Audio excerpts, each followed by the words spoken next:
আমাদের কাছে মনে হয়েছে যে এগুলো মনে হয় আমাদের ব্যক্তিগত কারণে মনে হয় বলছি।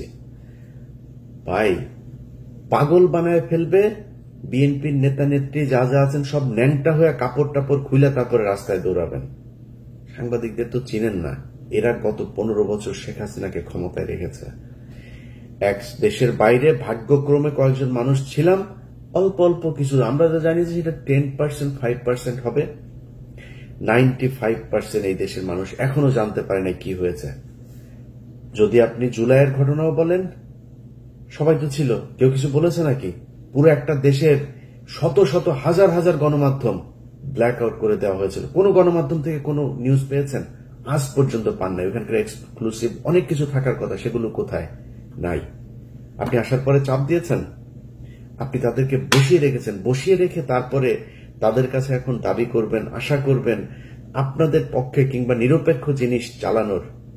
ডিজিএফআই এখনো পর্যন্ত প্রতিটা অফিসে নিউজ পাঠায়। 80% মিডিয়া এখন পর্যন্ত ডিজিএফআই পাঠানো সেই নিউজ প্রচার করে।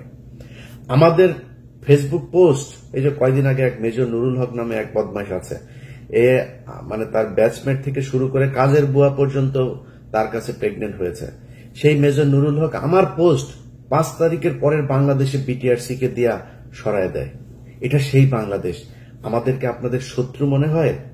আমাদের গায়ে যখন আঘাত লাগে তখন নিজের গায়ে আঘাত মনে হয় না?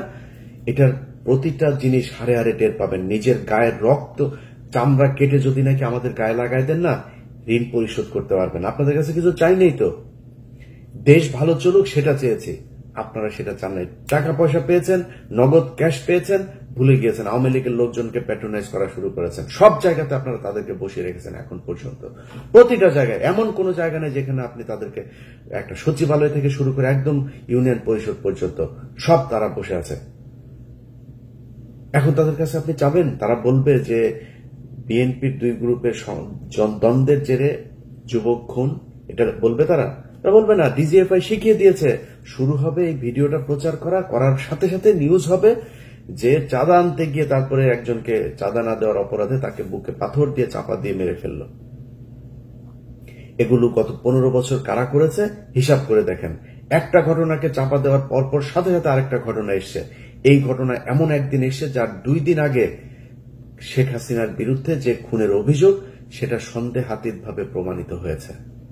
সেই ঘটনার পরপর চলে এসছে দেশে। এখন আর ওই ঘটনা নিয়ে কোনো আলোচনা নেই, সব আলোচনা এখানে। এটা কারা করেছে এবার নিজেদেরকে কোশ্চেন করেন, সব উত্তর পেয়ে যাবেন। আমরা সেই 5 তারিখ থেকে আজ পর্যন্ত সেই একই জায়গায় আছে, একই কথা বলছি এখনো, যে ক্যান্টনমেন্টকে ভারতের দালাল মুক্ত করতে হবে, গণমাধ্যমকে ভারতের দালাল মুক্ত করতে হবে। এতক্ষণ যা বললাম সেটা শুধুই মাত্র বিএনপির বিরুদ্ধেই বললাম। এখন বিএনপির পক্ষে একটু বলি। ভাই, বাংলাদেশের মানুষ, আপনাদেরকে বুঝতে হবে 2001 থেকে 2005 সাল পর্যন্ত এই দেশে খালেদা জিয়াকে জঙ্গি নেত্রী বানানোর জন্য 21শে আগস্ট, তারপরে আরো অনেকগুলো জঙ্গি হামলার ঘটনা, 500 জায়গায় একসাথে জঙ্গি হামলার ঘটনা, শায়েখ আব্দুর রহমান বাংলার ভাই এদেরকে দিয়া জঙ্গি হামলা, এই ঘটনাগুলো ঘটিয়ে যেই কাজটা করা হয়েছে সেটা হচ্ছে বাংলাদেশ একটা ইসলামিক রাষ্ট্র হয়ে যাচ্ছে। এই ধরনের একটা কালার পৃথিবীর বিভিন্ন জায়গায় তুলে ধরা হয়েছে। তুলে ধরে তারপরে খালেদা জিয়া এবং বিএনপিকে এমন একটা জায়গায় নিয়ে যাওয়া হচ্ছে 15 বছর আন্তর্জাতিক কোনো সমর্থন তারা পায় নাই। এটা কেন করা হয়েছিল? এটা করার একমাত্র উদ্দেশ্য হচ্ছে ভারতকে বাংলাদেশের নিয়ন্ত্রণে যাতে নিতে পারে, এই জন্য ভারত এই কাজগুলো করেছে। একটু মিলিয়ে দেখেন, এখনো বিএনপি ক্ষমতায় আসার আগেই এমন একটা ভাইব তৈরি করা। আগেই বলেছি ভাই, আমারে মানে আমি তেল দিতে চাইলে অনেক ভালো করে দিতে পারবো। আপনি সারাদিন বিএনপির যেসব টিকটকার ভাড়া করেছে এখন তাদের হিসাবে তারা 12 মাস মিলে যে তেল দিয়া যা করতে পারবেন, আমি যদি একদিন তেল দিই তার চাইতে উপরে যাইতে পারবো। আল্লাহর রহমতে ওইটুকু গ্রহণযোগ্যতা আল্লাহ তৈরি করেছেন। কিন্তু আমি ওইটার জন্য বলছি না যে বিএনপি চাঁদাবাজি। আগেই বলে নিয়েছি বিএনপি ব্যাপক চাঁদাবাজি করছে, সারা দেশে চাঁদাবাজি করছে।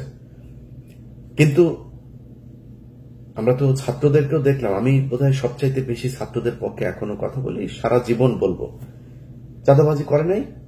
ছাত্রদের নাম দিয়ে যায় যায়, তারপরে বিভিন্ন জায়গায় গিয়ে চাঁদাবাজি করেছে। সমন্বয়করা এখনো ধরা পড়ছে বিভিন্ন জায়গায়, হচ্ছে এগুলি সব ঠিক আছে, কিন্তু গত এই যে 10 মাস 11 মাস হলো একটা মানুষ গুম হয় নাই, মানুষ কথা বলতে পারে, যা ইচ্ছা তাই বলতে পারে, কোন সাংবাদিককে দেশ ছাড়া হইতে হয় নাই। যারা কিনা শেখ হাসিনার মানে একদম পা চাটা গোলামি করেছে, ক্রাইমের সাথে যুক্ত হয়েছে, তাদের বিচারের আওতায় আনা হয়েছে। অনেকে এখনো বিচারের আওতায় আসে নাই, কিন্তু 99% সাংবাদিক এখনো বাংলাদেশে আছে, কাজ করছে, তাদেরকেও কিছু বলে নাই। অথচ আমাদের এই গত 10 মাসের যে সরকার এবং বিএনপিকে এমন ভাবে মঞ্চস্থ করা হচ্ছে, মনে হচ্ছে ওই যে ওরা এখন বলে এগুলি শেখ হাসিনার সরকারকে এখন দরকার, শেখ হাসিনাই ভালো ছিল, আগেই ভালো ছিল, এই ভাইব ঠিক করার জন্য এই ওয়াকার বাংলাদেশে এই অবস্থা তৈরি করছে। আওয়ামী লীগ নেই, বিএনপিকে আপনি এরকম করবেন, দেশ চালাবে কে? জরুরি শাসন দরকার। That's what Walker wants. এখন এটা যদি আপনি এইভাবে চান যে এইভাবে যাবে, তাহলে এইভাবে হবে। আর যদি না চান, মনে করেন যে না আসলেই ভালো দল চালাইতে চান, নিজের চাঁদাবাজদেরকে শায়েস্তা করেন, চাঁদাবাজি করলে তাকে সাথে সাথে আপনার বিএনপিতে দল তৈরি করেন, আরেকটা আলাদা দল তৈরি করেন, এরা চাঁদাবাজ বিরুদ্ধে কাজ করবে, নাহলে পরিস্থিতি সামাল দিতে পারবে না। ক্ষমতায় যাওয়ার আগেই ক্ষমতা হারাতে হবে। মানুষ এখন অনেক সচেতন, আপনার এগুলো মানুষ দেখছে। ডিজিএফআই এই সুযোগটা পেয়েছে কেন? কারণ আপনার ওখানে চাঁদাবাজি হয়, এই জন্য ভিতরে ঢুকে কাজ করানোর সুযোগ পেয়েছে, না হলে তো পারতো না। এগুলো ঠিক করতে হবে। আমি মনে করি যে দেশের সার্বিক পরিস্থিতির জন্য বিএনপির একটা, তারেক রহমান, খালেদা জিয়া সহ একটা উপরের একটা পর্যায় পর্যন্ত তো আছে, তারা এখনো পর্যন্ত চাঁদাবাজি হলেই তাদের বহিষ্কার করছেন। বিভিন্ন বিষয়ে তাদের শেখ হাসিনার চাইতে অন্তত অনেক ভালো চিন্তা চেতনা আছে দেশকে নিয়ে। সেই জায়গাগুলোর কারণেও আমার মনে হয় এই দেশের রাজনীতিতে বিএনপি একটা প্রচন্ড রকমের গত 15 বছরে নির্যাতিত একটা দল। সো তাদের একদম লাথি মেরে সরিয়ে দিয়ে তারপরে এই দেশ গঠন করা যাবে, এটা মনে করারও কোনো কারণ নাই। অতএব আপনাদেরকে মাথায় রাখতে হবে যে ঢালাও ভাবে আমরা যখন কথাবার্তা বলবো, সেগুলো না বলে এই দেশকে কিভাবে গড়া যায়, সামনের দিকে নিয়ে যাওয়া যায়, সেটা চিন্তা করা। বিএনপিকে এখনো এই ক্যান্টনমেন্টের মতো করে যারা কথা বলে, সালাউদ্দিন সহ যেসব লোকজন, সালাউদ্দিনের প্রতিটা কথা শুনলে মনে হয় বিজেপির আদিন্যনাথ সে মনে হয় কথা বলছে, দিলীপ কুমার বোধহয় কথা বলছে, সালাউদ্দিনের কথা শুনলে এরকম মনে হয়। সো এই জিনিস যদি নাকি সরাইতে না পারেন দল থেকে, দলের জন্য ভয়ঙ্কর বিপদ আছে। যেসব ছাগলের 3 নাম্বার বাচ্চারা আমরা কথা বললে, বিএনপিকে নিয়ে সমালোচনা করলে, তারপরে ওদের নেতাদের কথাবার্তা শুনে আমাদের বিরুদ্ধে বিক্ষোভ মিছিল করে, ঝাড়ু মিছিল, জুতা মিছিল বের করে। ওটা ছাগলের বাচ্চা, তোর বাপেরা তো, তোদের বাপেদের বেশিরভাগই সমস্যা হয় নাই। গত 15 বছর ভালোই ছিল, তারা দেশে ছিল, 2-3 দিন জেলখানায় গিয়েও, আবার সোনারগাঁ হোটেলে গিয়েও থেকেছে। জেলখানায় থাকার কথা বলে সোনারগাঁ হোটেলে ছিল রাতে, এরকম নেতাও চিনি তোদের। তোদের এই বাপ ফখরুল বাপ 5 স্টার হোটেলে ছিল, তোদের এরকম অনেক বাপ আছে। তোদের গয়েশ্বর বাপ ঢুকার একদিক দিয়ে ঢুকে, আরেক দিক দিয়ে পিজি হাসপাতালে গিয়া ভিআইপি ক্যাবিনে ঢুকে। এগুলো আমরা জানি। এইসব ঘটনা আমাদের শোনাইতে শোনা, সমস্যা হবে তোমাদের। পেদায় পাশার চামড়া লাল করে দিবে এবার। যা শুরু হয়েছে, এগুলো যদি কন্ট্রোল করতে না পারো, সামনের ভবিষ্যৎ ভয়ঙ্কর। আমরা গত 5 বছর যেভাবে আওয়ামী লীগের বিরুদ্ধে যে যুদ্ধ করেছি, ওই যুদ্ধে আর নামতে পারবো না। অনেক হয়েছে ভাই, নিজের পরিবারের অনেক ক্ষতি করেছি, আর না, ওই জায়গায় আর যাব না। আপনারা বাংলাদেশের মানুষ, আমার গত 5 তারিখের পর থেকে 3 মাস যদি বাদ দেই, গত 6 মাসের কথা যদি বলি, ভাই প্রকাশ্যে স্বীকার করছি, আমি সবসময় প্রকাশ্যে বলে আজকেও বলছি, আমার ইলিয়াসের মধ্যে অনেক পরিবর্তন। এবং বাংলাদেশের মানুষ কিন্তু বোধায় না, কিন্তু আমার এই কার্যক্রম দেখে অনেকে বুঝেন যে আমি অনেক পরিবর্তন। অনেক মানুষ প্রতিদিন, এমন কোন দিন নাই যে ডজন খানেক অন্তত বিএনপির বিভিন্ন চাঁদাবাজির অডিও ভিডিও এগুলো আসে না। চালাই না। কেন চালাই না জানেন? কারণ চালাই আমি বিএনপির সাথে ওই আগের মতো অবস্থায় যাব না। আমার সমস্যা তো ইন্ডিয়া নিয়ে। বিএনপিকে এখন পর্যন্ত অ্যাজ এ হোল দল হিসাবে আমি দেখি নাই যে তারা ভারতের সাথে সেইভাবে যাবেও না, কোনোদিনও যাবে না বিএনপি, আশা করি। তো আমি কেন তাদের সাথে করব? সব বিষয় নিয়ে তো ভাই এত মানে দেশপ্রেমিক একা একা ফাটাকেষ্ট হয়ে দেশকে চেঞ্জ করে ফেলতে পারবো না। যে কারণে অনেক কিছুতে এখন কম্প্রোমাইজ করি, কথাবার্তাও খুব হিসাব করে বলি, অনেক কিছু দেখেও না দেখার ভান করি। এটার জন্য আপনাদের কাছে ভাই ক্ষমা চেয়ে নিচ্ছি। দেশের স্বাধীনতা নিয়ে, সার্বভৌমত্ব নিয়ে আমার অবস্থান আগের মতোই থাকবে, কিন্তু অনেকের সাথে খারাপ ব্যবহারও করি। অনেকে আমাকে অনেক কিছু দেন, ভাই আপনি তো সবকিছু প্রচার করেন, এটা কেন করলেন না? করি নেই ভাই। কারে আনবেন, কারে দিবেন?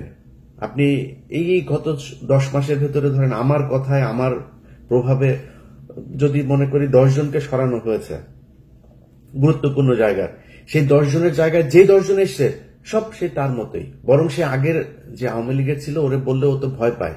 ওরে ফোন করলে, ভাই হ্যাঁ ভাই খুব ভালো ভাই, আপনার ভিডিও অনেক দিন ধরে দেখি ভাই, সেই ছোটবেলা থেকে ভিডিও। আমার সে 3 বছরের বড়, আমার ভিডিও বলে সে ছোটবেলা থেকে দেখে।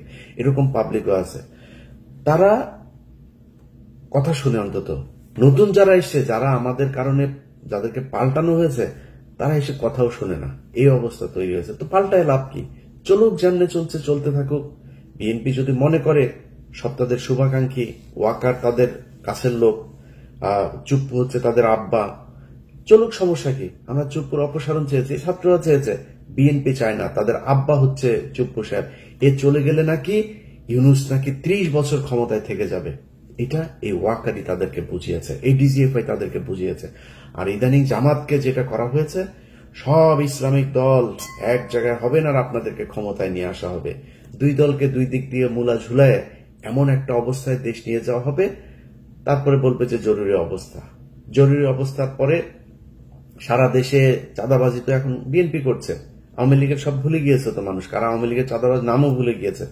এই ধরেন আজ থেকে 3 মাস পরে যদি জরুরি অবস্থা হয় দেশে, কাদেরকে ধরবে? সব বিএনপির লোকজনকে ধরবে। এবং আমরা দেখবো যে ওয়াও, হ্যাঁ এই তো 2 মাস আগে আমার কাছ থেকে চাঁদা নিয়েছে, এই তো সেই লোক।